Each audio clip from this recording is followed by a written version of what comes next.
물론 여긴 국민 라디오.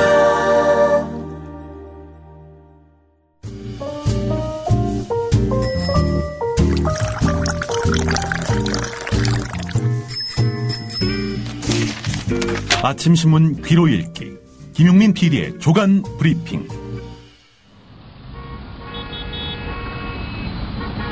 부장님, 대리운전은 뭐 부를까요? 대리운전 블랙박스 주는 1800-6606 대리운전이 있지 않은가? 20회 이용시 블랙박스를 주는 1800-6606 블랙박스 대리운전이요? 그럼 검색창에 블랙박스 대리운전을 검색해보게. 홈피에는 다양한 상품들도 있다네. 저기 부장님, 블랙박스 대리운전에서는 국민TV에 후원도 한다면서요. 자네도 블랙박스도 주고 후원도 하는 1800-6606 이용하게. 역시 대리운전은 1800-6606. 네, 7월 4일자 주요 조간신문이 전하는 기사 살펴보겠습니다. 김용민 PD의 조간 브리핑입니다. 안녕하십니까? 네, 안녕하십니까? 예. 철도 마피아, 줄여서 철피아라고 하지요. 철피아 비리를 수사하고 있는 서울중앙지검 특수 1부는 새누리당 수석 부대변인으로부터 철도 레일 체결장치 납품업체인 AVT 회사 이모 대표의 부탁을 받고 철도시설공단 김광재 전 이사장에게 수천만 원을 대신 전달해줬다는 진술을 확보했습니다. 예. 새누리당 수석 부대변인이 이런 진술을 했다는 겁니다. AVT 이 회사가 사업상 편의를 봐달라면서 김광재 전 이사장에게 뒷돈을 전달하는 과정에서 이 새누리당 수석 부대변인이 전달자 역할을 했다는 겁니다. 이 새누리당 수석 부대변인은 최근까지 새누리당의 싱크탱크인 여의도연구원 정책자문위원으로 활동했습니다. 그리고 올 3월에 새누리당 수석 부대변인이 됐는데 그 사람의 이름이 실명이 공개됐습니다. 권영모입니다. 예. 자, 그런데 제가 어제 이 시간에 이 사건에 연루된 새누리당 부대변인이 김근식 씨라고 했는데 말이죠. 권영모 씨였습니다. 김근식 전 부대변인과 무관한 것입니다. 잘못된 브리핑이었습니다. 김근식 전 부대변인과 조합원 애청자 여러분들께 사과의 말씀을 드립니다. 자, 새누리당 현재 수석 부대변인, 이 사람이 철도 납품, 뒷돈 배달을 했다는 얘기 아니겠습니까? 예. 권영모 새누리당 수석 부대변인이 철도 관련 전문가가 아닌데도 AVT 회사의 고문 역할까지 해온 것으로 드러났는데요.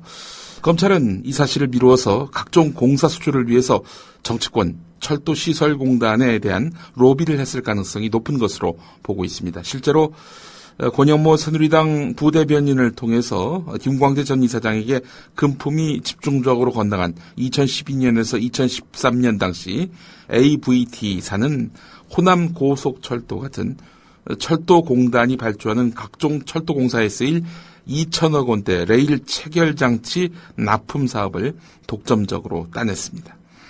AVT 이 회사는 독일 보슬로사의 레일 체결장치를 수입해서 공사 현장에 납품을 해왔는데요. 예. 레일 체결장치 어제도 설명드렸습니다마는 침목, 그 철도 밑에 까는 그 나무 토막들 있죠. 예. 이 침목과 이 철도 레일을 고정시켜가지고 철도 탈선을 방지하는 부품, 이 부품입니다. 한번 철도 가려면 어마어마한 침목이 들고 또 레일이 또 이렇게 그 위에 설치되지 않습니까? 여기에 부착되는 그런 이 장치, 사실 공사 한번 하면 어마어마한 규모의 그런 비용이 소모될 수밖에 없는 엄청나게 큰 사업입니다. 2천억 원대라고 하니 뭐 이미 그것만 보더라도 엄청나게 큰 규모의 공사 수주건이라 하겠습니다. 예. 검찰은 권영모 새누리당 부대변인이 정치권에 발이 넓을 뿐 아니라 집권 여당에서 당직을 맡고 있는 만큼 여러 가지 면에서 영향력을 행사할 수 있는 위치에 있다고 보고 있는데요. 한편 김광재 전 이사장과 이 권영모 새누리당 부대변인은 영남대 선후배 사이입니다. 김광재 전 이사장이 이 철도공단에 취임한 직후인 2011년 말부터 대학 동문회 모임에서 서로 친분을 쌓은 것으로 전해졌는데요. 한편 새누리당은 권영모 부대변인에 대해서 당 수석 부대변인 등 모든 당직에서 해임, 해촉하기로 결정했습니다. 예. 새누리당만 곤욕을 치르는 것이 아니라 이미 이 새정치민주연합을 탈당한 김영식 서울시 의원 역시 이 정치권에서 골머리가 되고 있는 그런 주인공입니다. 스폰서 재력가를 청부 살인한 거 아니냐 이런 의혹을 받고 있는 김영식 서울시 의원 사건. 경찰 수사를 그동안 받아왔는데 이게 검찰로 넘어갔습니다. 1라운드는 진술만으로 김영식 의원을 구속한 경찰의 의도대로 수사 구도가 흘러가는 듯했습니다. 하지만 김영식 의원이 묵비권을 행사하면서 2라운드 수사를 맡아서 기소와 또 공소 유지를 책임져야 하는 검찰로서는 이 공범 팽모 씨의 진술을 굳히고 추가 물증을 확보해야 하는 숙제를 안게 됐습니다. 일단 김영식 의원이 강력하게 부인하고 있는 양상이거든요. 게다가 또 이 팽모 씨의 진술 말고는 현재 그 김영식 의원의 혐의를 입증할 물증을 검찰이 확보하지 못한 상태입니다. 경찰 관계자는 김영식 의원이 경찰 유치장에서 팽모 씨에게 지금 증거는 너의 진술밖에 없으니 무조건 묵비권을 행사하라 이런 내용의 쪽지를 3차례나 건넨 점을 들어서 살인교사 혐의 증거는 차고 넘친다 이렇게 자신했습니다. 하지만 경찰은 그 김영식 의원이 팽모 씨와 연락하는 데 쓴 대포폰과 주고받은 문자 메시지도 확보하지 못한 상태입니다. 물증은 없고 진술만 있는 이 사건. 이 사건을 넘겨받은 검찰은 일단 팽모 씨의 진술을 유지할 수 있는지에 수사에 성패가 달린 것으로 보고 있는데요. 한편 검찰은 김영식 의원과 이 스폰서 재력가로 알려진 송모 씨, 그러니까 청부 살인당한 것으로 알려진 이 송모 씨 사이에 오갔다는 5억 2천만 원과 또 이 살해당한 송모 씨가 대신 내줬다는 술값 7천만 원에 뇌물 혐의를 적용할까 이렇게 고민을 해봤는데 뇌물 혐의를 적용하기 어려울 것으로 보고 있다고 합니다. 돈을 빌려주거나 술값을 대신 냈다는 송모 씨가 이미 고인이기 때문입니다. 이 세상 사람이 아니기 때문입니다. 공여자의 진술 없이 업무 관련성과 대가 관계를 입증하기는 어렵기 때문입니다. 한편 서울중앙지검 특수 1부는 앞서 소개한 AVT 회사로부터 권영모 새누리당 부대변인뿐만 아니라 김영식 의원 역시 수천만 원의 금품을 받은 정황을 포착했다고 합니다. 철피아 건으로 해가지고 권영모, 김영식 이 두 사람이 지금 수사를 받고 있는 상황입니다. 한 사람은 직전까지 새누리당 수석 부대변인이었고 또 한 사람은 새정치민주연합 소속의 서울시 의원이었다가 탈당한 상태고요. 그렇습니다. 이 부분에 대해서는 여야 공조가 이루어졌군요. 여야 공조가 모처럼 이루어진 것 같습니다. 자, 모든 조간신문들이 뭐 몇 개면을 털어가지고 한중 정상회담 소식을 전했습니다. 그런데 이게 뭡니까? 무슨 설렁탕에 고기 한 점 없는 그런 맹탕 정상회담 아니었는가 하는 의문을 지을 길이 없습니다. 저는 3자 회담이 열린 줄 알았습니다. 3자 회담. 박근혜 대통령만 볼 수 있는 오바마 대통령이 참석한 회담 아니었겠나. 투명 인간인 오바마 대통령. 근데 의식은 할 수밖에 없는. 이 무슨 말씀인지 제가 좀 소상히 설명드리겠습니다. 한중 정상이 어제 회담을 마친 뒤 발표한 공동 성명에 일본에 대한 언급이 전혀 없다는 겁니다. 아니, 이 회담이 왜 주목받습니까? 시진핑이 한국에 온 것도 주목되는 거지만 무엇보다도 지금 그 일본이 며칠 전에 도발한 그러니까 전쟁할 수 있는 일본으로 만들겠다는 평화헌법 재해석 이 문제로 인해 가지고 지금 한중이 동시에 반발하고 있는데 그런 한중이 정상회담을 갖는단 말이죠. 당연히 여기서 뭔가 일본에 대한 준엄한 경고의 메시지가 나오지 않겠는가 하는 그런 관측이 있었단 말이죠. 그런데 언급이 없습니다. 자, 이 배경이 무엇일까? 한국일보 3면을 보겠습니다. 회담에서 논의는 했습니다. 그런데 공동성명에서 배제했단 말이죠. 이 배경에는 우리 정부의 현실적인 고민과 계산이 동시에 깔려 있다는 그런 분석입니다. 무엇보다도 한미일 삼각공조의 주축인 미국의 눈치를 볼 수밖에 없다는 겁니다. 만약에 한국과 중국이 이렇게 한 입으로 일본을 비난한다? 그러면 한미일 삼각공조가 깨질 수 있다는 거죠. 게다가 중국은 미국의 잠재적 적 아니겠습니까? 예. 그런 미국의 잠재적 적과 한국이 한 입으로 일본을 비난한다. 그래서 한미일 공조에 악영향을 끼친다. 우리 정부로서는 선택하기 힘든 카드라는 거지요. 실제로 그 미국은 한중 정상회담 전날인 지난 2일 사상 처음으로 한일 양국 합참의장을 동시에 하와이로 불렀습니다. 그래서 이제 한국을 향해 사실상 압박을 가하기도 했습니다. 우리 한미일 공조 관계 맞지? 뭐 이런 그 뉘앙스로 해가지고 중국과 너무 친해지면 안 돼. 예. 뭐 이런 메시지였겠죠. 그런 이야기입니다. 정부 고위 관계자가 한국일보 기자에게 미국이 한중 밀착을 민감하게 바라보고 있는 현실에서 미국의 입장을 의식하지 않을 수 없다 이렇게 말했다고 합니다. 이게 도대체 주체성도 없고 주체성은커녕 자존심도 없는 이런 행태. 부끄럽기 이를 데가 없습니다. 그래서 한겨레는 오늘 사설에서 잘못된 태도다. 과거사 문제를 인정하지 않으려는 일본과의 공조는 동아시아 정세를 더 불안하게 할 뿐이다. 정부는 앞으로 일본의 책임 있는 행동을 이끌어낼 실질적인 노력을 해야 한다. 이렇게 질타를 했습니다. 한중 협력 강화는 최근 다양한 갈등이 불거지는 동아시아 정세를 안정시킬 핵심 요소 가운데 하나다. 특히 갈수록 심해지는 미국, 일본과 그리고 중국의 대결 구도를 완화함으로써 대화와 협력의 폭을 넓힐 수 있다. 하지만 이번 회담은 갈등의 배경이 되는 중요한 현안들에 대해서 거의 성과물을 내놓지 못하고 기존 입장을 재확인하는 데 머물렀다. 이렇게 한겨레 신문은 지적하고 있습니다. 동북아 균형자 역할. 이 이야기는 노무현 정부 때 나왔던 말이죠. 예. 그러니까 중국 편에도 서지 않고 그리고 미국 편에도 서지 않고 동북아시아에서 사안에 따라서 이 나라 또 저 나라와 협력과 공조를 할 수 있는 구조를 만들겠다. 이 주체성 있는 외교를 하겠다. 이게 바로 동북아 균형자론 아니겠습니까? 예, MB 정부 들어서 미국의 애완견이 됐다는 이런 자주 섞인 그런 한탄들. 박근혜 정부에서도 현재 진행형인 것 같습니다. 한겨레 칼럼 중에 황재옥 평화협력원 부원장의 칼럼이 눈에 들어오더군요. 제목은 이렇습니다. 야당은 왜 MD에 입 닫고 있는가? MD란 뭡니까? 미사일 방어 체계를 말하는 거죠. 미사일 디펜스 해가지고 MD라고 하는데 말이죠.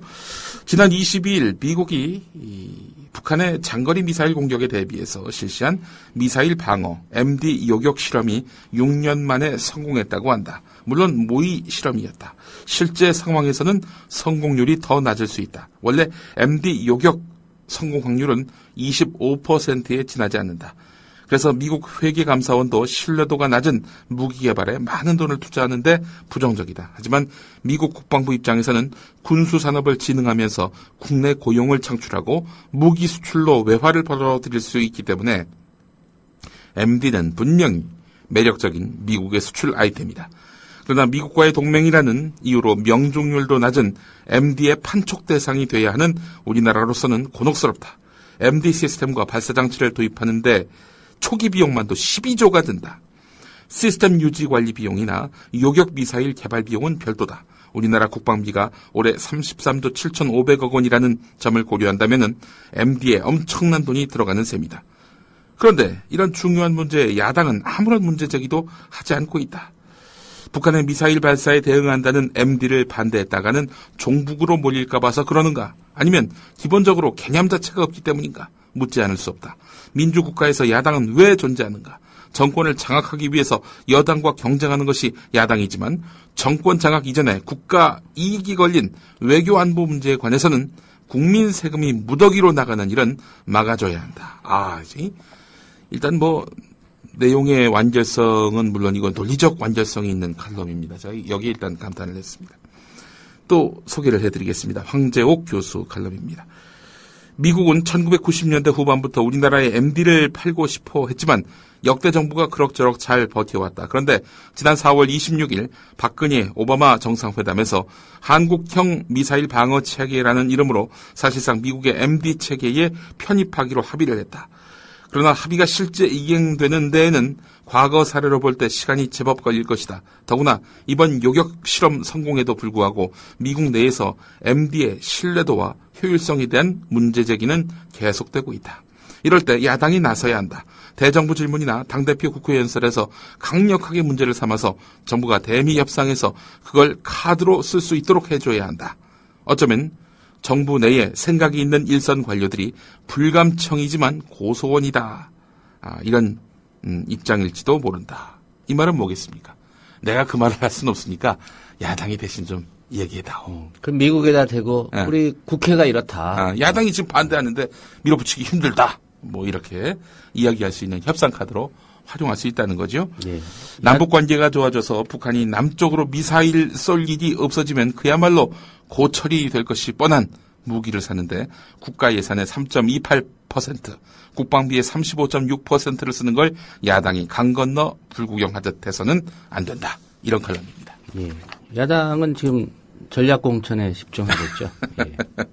그렇습니다.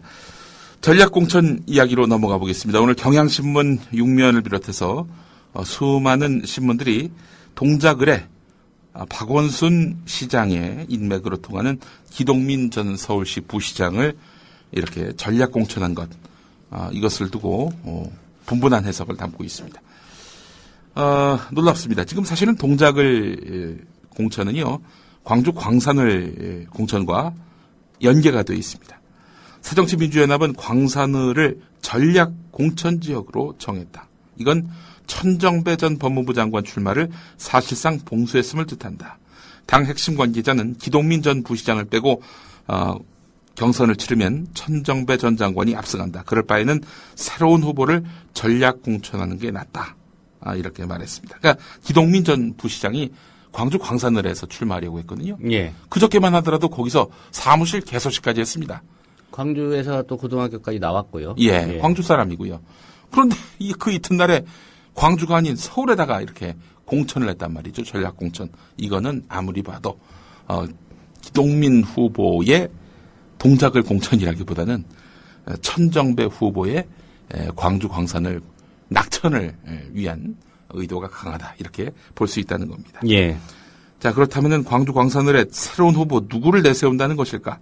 경향신문은 권은희 전 서울관악경찰서 여성청소년 과장 등이 거론된다. 이렇게 전하고 있습니다. 결과적으로 천정배 전 장관이 경선에서 배제되는 수모를 피하고 당은 소모적 갈등을 안 해도 되고 새 인물까지 실험해 볼 수 있는 3중 포석인 셈입니다. 애초에 새정치민주연합은 광주 광산을 경선으로 가면 보나마나 천정배 전 장관이 될 테니 천정배 전 장관을 아예 경선 대상에서 빼는 방안을 검토를 하고 있었는데요. 천정배 전 장관은 싫어합니까? 당 지도부가? 아무래도 글쎄 왜 싫어하는지 모르겠어요. 이분이 또 들어오게 되면은 당에 또 방귀 끼는 분이 또 한 번 들어오니까 아주 중진급이 또 들어오게 되니까 예. 여러 가지로 시어머니가 많아지는 걸 싫어해서 그런 건지는 알 수 없습니다. 그러나 천정배 전 장관의 재입성, 서울 재입성을 그리 바라지 않는 그런 기류만은 이번에 확실하게 이렇게 파악이 된 것 같습니다.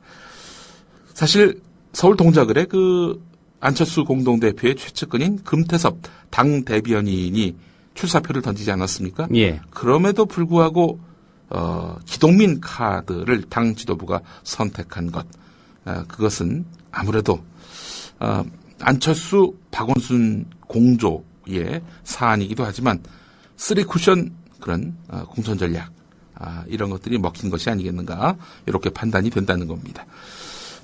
광주 광산을과 서울 동작을 문제에 꽉 막혀서 지금 진척되지 않고 있던 공천 문제 이렇게 해가지고 하석 상대 예. 아랫돌을 윗돌에 올리는 이런 형식으로 해서 판을 바꿔가지고 판을 흔들어서 공천 리더십을 확보하기 위한 그런 승부수 아니겠는가 이렇게 경향신문은 보고 있습니다. 자, 그렇다고 논란이 여기서 그치는 것이냐? 그렇지 않습니다.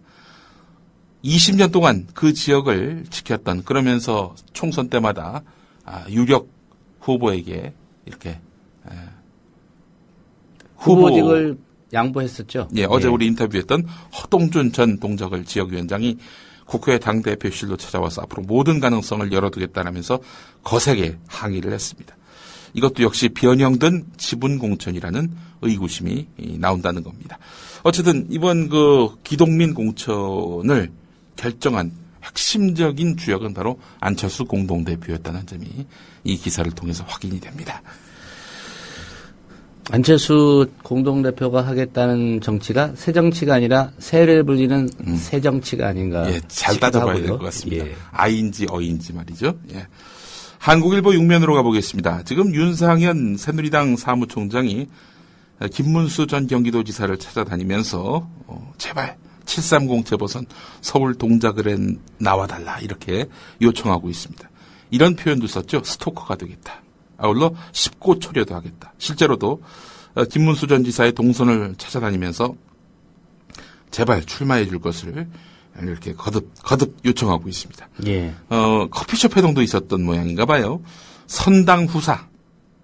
먼저 당을 생각하고 후에 개인의 의지를 펼쳐라 이런 뜻의 선당 후사 정신으로 이번에 출마를 해달라 이렇게 요청을 했는데 김문수 전 지사는 선당 후사는 동작으로 가는 길이 아니라 민생으로 가는 길에 있다 라면서 선을 그었습니다. 자, 사실 이 김문수 전 지사가 왜 이런 마음을 먹었겠습니까? 이 730 서울 동작을 출마는 친박 진영의 어떤 그 기득권을 유지하기 위한. 예. 이렇게 해서 730에서 지면은 박근혜 대통령의 어떤 리더십 전반이 흔들리기 때문에 자신들의 어떤 생존의 목적이 굉장히 큰 거거든요. 김문수 전 지사를 배려하는 것이 아니라 김문수 전 지사로서는 차기 대권을 노리는 입장에서 차기 대권을 노린다면 당연히 박근혜 전 대통령과 일정 부분 선을 그어야 되는 거 아니겠습니까? 차별화 전략도 세워야 될 테고요. 이럴 때 이 윤상현 사무총장의 제안을 덥석 받아들이는 것 자체가 자기들에게는 아무리 주판을 튕겨도 별 도움이 안 된다라고 판단한 것 같습니다. 그래서 선당 후사로 들리지 않고 선박 후사 이렇게 알아들었던 것이 아닌가 김문수 전 지사가. 그래서 거절했던 것이 아닌가 이렇게 판단이 됩니다. 730 재보선 앞두고 새누리당 이 김문수 전 지사의 불출마가 사실상 굳어짐에 따라서 김문수 전 지사를 축으로 해서 수도권 선전을 도모했던 새누리당의 전략은 차질을 빚게 됐습니다. 이 기사를 쓴 기자가 양정대 기자인데 어제 이강윤의 오늘에 나와서 양정대 기자가 한 말이 아주 주목됩니다. 계속해서 윤상현 사무총장이 거듭된 읍소 구애를 하고 있지만 이건 실질적으로 압박성 의도가 강하다. 야, 차기 대선 후보로 나가는데 우리 도움 안 받으면 가능할 것 같아? 도와줘야 될 거 아니야. 뭔가 성의를 보인 다음에 차기 대선을 생각하건 말건 해야 되는 거 아니야. 이런 식의 이제 압박을 하는 용도가 있다. 양정대 기자가 이렇게 보더군요. 예, 김문수 전 지사가 접근 금지 가처분 신청을 하면 되겠네요. 너무 좀 따라다닌다는 거 아닙니까? 글쎄 말이에요. 스토커가 되겠다고 아예 자임을 했으니 말입니다. 자, 그런데 말이죠. 제가 어제 양정대 기자하고 이런 얘기를 했습니다. 이 김문수 전 지사의 최측근, 말하자면 김문수 전 지사를 쫓아다녔던 후견인. 후견인이라는 표현은 좀 대등해 보이고요. 어쨌든 김문수 전 지사의 후배이면서 또한 김문수 전 지사의 어떤 정치적 후배나 다름없는 차명진 전 의원 그리고 윤상현 현 대변인 2008년 8월 28일에 벌어졌던 일들을 떠올리면은 김문수 지사 참 많은 생각이 교차할 겁니다. 2008년 8월 28일에 무슨 일이 있었느냐. 충남 천안시의 지식경제부 공무원교육원에서 한나라당 의원 연찬회가 열렸는데요. 술자리에서 차명진, 윤상현 두 대변인 사이에 언쟁이 있었습니다. 윤상현 대변인은 정몽준 의원을 몽준이 형 이렇게 가깝게 호칭하면서 우리 학교 직계 선배다. 대상포진에 걸려서 술을 마시면 안 되는데도 이렇게 오셔서 한잔하시고 계신다. 라면서 한껏 치켜 세웠는데요. 이런 와중에 차명진 대변인이 김문수 당시 경기지사가 대통령감이라면서 김문수 이랬어요. 자, 어수선한 상황이었는데 윤상현 대변인이 아니 그 김문수 지사보다도 정몽준 최고위원이 낫지 않느냐 이렇게 말을 하니까 말이죠. 차명진 대변인이 발끈하면서 한바탕 소란이 벌어졌습니다. 탁자에 있던 맥주병이 바닥으로 떨어져 깨지고 두 사람이 거의 뭐 몸싸움 일보 직전까지 갔단 말이죠. 결국 밖으로 나왔는데 말이죠. 차명진 대변인은 윤상현 대변인에게 고성을 지르며 고래고래 이제 소리를 쳤다고 합니다. 몸싸움까지 벌였다는 그런 증언도 있습니다. 자, 뭐 그래서 대충 그 정도에서 끝났다는 이야기도 있지만 말이죠. 예. 이렇게 자신의 후배하고 몸싸움이나 벌였던 윤상현이가 나한테 협박을 한다. 김문수 전 지사가 야 윤상현이 참 많이 컸네 이런 생각을 갖지 않았겠는가. 뭐 그런 생각을 또 해봤습니다. 예. 예. 자, 지금 이 김문수 전 지사가 이 730 재보선에 안 나온다면은 새누리당 어떻게 전략을 짤 것인가. 오늘 경향신문 6면을 보니까 말이죠. 새누리당의 기대 언덕은 선거에 대한 피로감 또 낮은 투표율 이거밖에 없다는 겁니다. 후보로의 어떤 경쟁력으로 승부하기 어려워졌으니 아니 무슨 또 선거야. 이런 민심 또 지난달에 선거였는데 또 선거야? 예. 아니 그리고 7월 30일 휴가철에 무슨 선거야 해가지고 예. 투표를 안 하는 그러니까 투표를 안 하는 국민이 많을수록 새누리당은 안도감을 느끼게 된다라는 내용입니다. 국민들이 가급적 투표를 안 하면 좋겠다 이렇게 마음을 먹는 정당은 존재할 가치가 없는 정당 아니겠습니까? 민주국가에서 말이죠. 한겨레 6면을 가보면은 세월호 국정조사를 지켜본 전명선 가족대책위원회 부위원장의 인터뷰 내용이 실려 있습니다. 영혼 없는 질문, 모르쇠 답변. 이건 국정조사가 아니라 정치쇼가 아니냐. 의혹 해소는커녕 분노만 자꾸 쌓인다라는 그런 말씀이 있습니다. 예. 유족을 조롱하고 모욕할 때마다 참담한 심경을 가눌 수 없다는 그런 말씀도 있었습니다. 예, 뭐 국정조사 지켜본 국민들이라면 뭐 유족이 아니더라도 예. 예, 분개할 수밖에 없는 그런 상황이죠. 예, 그렇습니다. 탈북 여성 이시은 씨 이야기가 오늘 한겨레 8면에 거의 한 면 가득 실렸습니다. 이분이 어떤 사연을 갖고 있느냐? 2013년 2월에 연인과 함께 입국을 했습니다. 국정원 합신센터라고 하지요. 합동신문센터 약자입니다. 합신센터에서 100여일 정도 조사를 받았습니다. 합신센터에서는 왜 조사를 받느냐? 탈북한 사람들 전부 다 순수한 의미의 탈북이냐 아니면 이거 간첩이냐 이런 것들을 가리는 거죠. 예. 자, 그런데 말이죠. 이 탈북 여성 이시은 씨 100여일 조사 끝에 자백을 했다는 겁니다. 그래서 결국 간첩죄로 붙잡혀서 3년형이 선고됐는데 말이죠. 그런데 탈북을 하자 이렇게 요구한 정도가 아니라 강요를 했던 연인 이 사람은 풀려나서 정착을 했다는 겁니다. 어찌 이런 일이 있을까? 일단 이시은 씨는 탈북하자라고 강요했던 연인 김모 씨는 자신에게 때리면서 탈북하자 이렇게 강요를 했다라고 말합니다. 그런 내가 간첩이라면 날 사형시키라 이러면서 강력하게 반발하고 있는데요. 이시은 씨 보니까 공작 교육이나 공작금도 받지 않았습니다. 뭐 진술한 내용들 중에 보면은 황당한 내용도 많고 오로지 자백만이 유일한 증거였거든요. 그럼에도 불구하고 이 사람 간첩이에요 라고 국정원이 못을 박았다는 겁니다. 이시은 씨는 대법원 판결을 앞두고 탄원서를 썼는데 국정원 직원이 시킨 거짓 진술이다. 이렇게 말했습니다. 예. 합신센터에서 거짓 진술을 강요받은 사람 또 한 사람이 있죠. 바로 유호성 씨의 동생 유가려 씨입니다. 유가려 씨의 잔상이 떠오릅니다. 이 기사에서 한겨레 8면 기사였습니다.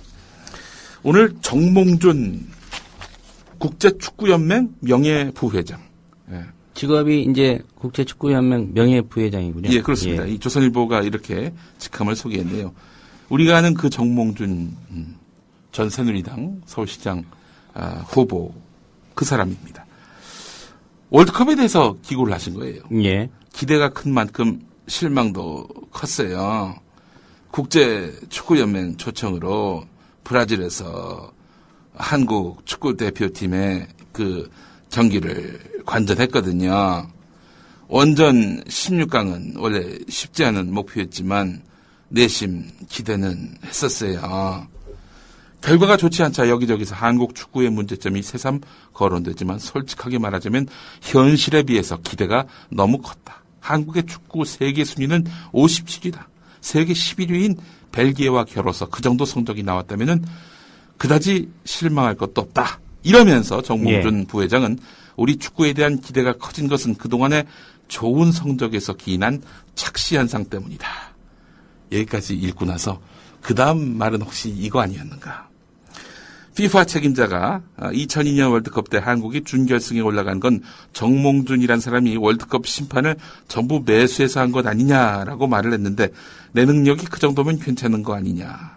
뭐 이런 말씀을 혹시 쓰려고 했던 것은 아니었는지. 근데 칼럼 내용 중에는 그런 내용이 전혀 없고요. 제가 방금 소개해드린 이 멘트는 지난달 6월 1일 서울 삼성동에서 있었던 선거 유세 때 하신 말씀이었습니다. 예.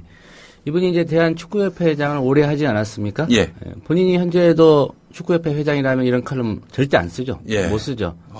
지금 축구협회 회장은 사촌 동생 정몽규. 예. 현대산업개발 회장이기도 한. 예.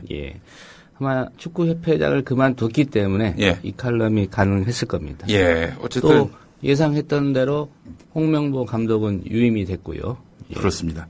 유임이 대세인 것 같습니다. 예. 뭐 두 명의 새 감독을 찾으려 한 것도 아니고 바로 유임이더군요. 예. 정몽준 전 후보가 조선일보에 왜 축구 칼럼을 실었을까요? 2002년 월드컵을 떠오르게 하려는 4강 신화를 떠오르게 하려는 그런 의도가 숨어 있는 것은 아닌지 하는 생각을 해보면서 오늘 마무리하겠습니다. 네, 김용민 PD의 조간 브리핑이었습니다. 잘 들었습니다. 고맙습니다.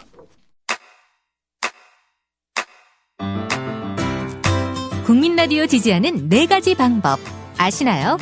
다운로드하기, 별점 주기, 댓글 달기, 구독하기. 국민 라디오를 보다 많은 이들에게 전할 수 있는 가장 손쉬운 방법. 다운로드하기, 별점 주기, 댓글 달기, 구독하기. 잊지 마세요. 다운로드하기, 별점 주기, 댓글 달기, 구독하기.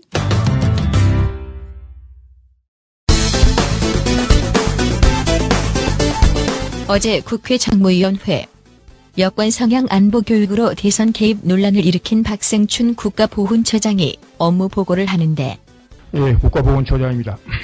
민주당에서 나라산 교육 예산을 삭감하였으며 2013년 국정감사에는 대선 개입을 주장하고 보훈처장 해임 요구와 고발 및 나라사랑 예산 전액 삭감을 주장하여 예산을 대폭 삭감하였으며 민주당에서 2차례에 걸쳐 국가보훈처장을 검찰에 고발하여 5.16 쿠데타를 미화하고 야권을 종북, 좌파 세력으로 문 보훈처의 나라사랑 교육을 끝까지 두둔하며 야당 의원들을 자극하는데 민주당에서 국가보훈처장을 검찰에 이에 고발했다. 고발 이유를 이 공식 문건에 따라 민주당에 반대하는 교육을 했다. 이 고발 이유가 진짜 맞습니까? 네, 고발장에 그렇게 되어 있습니다. 제가 이거 지금 고발장을 들고 있는데요. 네. 이렇게 허위 내용을 이렇게 적시해도 되는 거예요? 허위 내용 아닙니다. 고발장에는 분명히 뭐라고 되어 있냐면 국가공무원법 위반, 기부금품 모집 및 사용에 관한 법률 위반, 국가공무원법 위반 이렇게 추가로 또 고발할 때 이렇게 적시되어 있지 어디 민주당에 대한 반대 교육을 해서 고발이 됐어요. 지금 그렇게 뻔뻔스럽게 답변하실 거예요? 아니, 사실이니까 말씀드린 겁니다. 사실 아니면 어떻게 할 거예요? 그거 제가 책임지겠습니다. 어떻게 책임지실 거예요? 책임 구청 이야기를 해보세요. 그래서 그건 제가 책임지겠습니다. 그러니까 어떻게 책임지실 거냐고 이야기를 해보세요. 그걸 어떻게 제가 말씀드립니까? 그걸 어떻게 제가 말씀드립니까? 새정치민주연합 강기정 의원에 이어서 같은 당 김기식 의원도 목소리를 높이는데 저는 국가보훈처장이요. 국회와 헌법을 능멸해도 유분수지. 어떻게 국회에 업무 보고를 하는데 작년도에 국회가 예산 삭감을 여야가 합의해서 한 거를 마치 부당하게 예산 삭감을 당한 듯이 바깥의 보수층한테 내가 얼마나 열심히 싸우고 있는지 자랑하려고 이거 한 거죠. 박생춘 국가보훈처장이 강기정 김기식 의원의 혈압을 잔뜩 높인 꼴. 또 한 사람 혈압약 먹게 될 지경에 이른 국회의원이 있었으니 같은 당 박병석 의원. 처음에는 좋게 이야기하는데 왜 유독 박승춘 처장만이 국회에서 자꾸 이런 논란을 불러일으키는가? 그것이 국가보훈처장이기 때문에 그런 것인가? 아니면 박승춘이란 개인의 문제가 있는 것인가? 한번 곰곰이 생각해 보세요. 과거에 국가보훈처에서 많은 논란이 있었지만 이런 사례가 없었습니다. 이 문제나 또 갈등을 만들고 싶은 생각은 조금도 없습니다. 그러나 국가유공자의 희생과 공헌을 지켜야 되는 국가보훈처장으로서 국가의 정체성이 걸린 문제이기 때문에 제가 말씀을 드리고 이렇게 하는 겁니다. 따라서 이 점을 양해해 주시길 바랍니다. 역대 보훈처장들은 외국의식이 없고 국가의식이 없어서 아무 말씀이 없었어요? 박승춘 처장 빼놓고는 아무도 국가의식이 없는 사람들이 보훈처장이었어요? 박승춘 처장보다 더 애국적인 사람들이 보훈처장 했잖아요. 근데 왜 그분들은 말씀이 없어요? 마지막 기회를 줬는데 그렇게 모르겠어요? 박승춘 처장 이렇게 해서 야당 의원을 3명이나 쓰러지게 만들면 혹시 바깥의 보수층한테 자랑하려고 이거 한 거죠. 그런 박승춘 처장 결국 쫓겨나는데 새누리당 소속常務위원장 정우택 의원.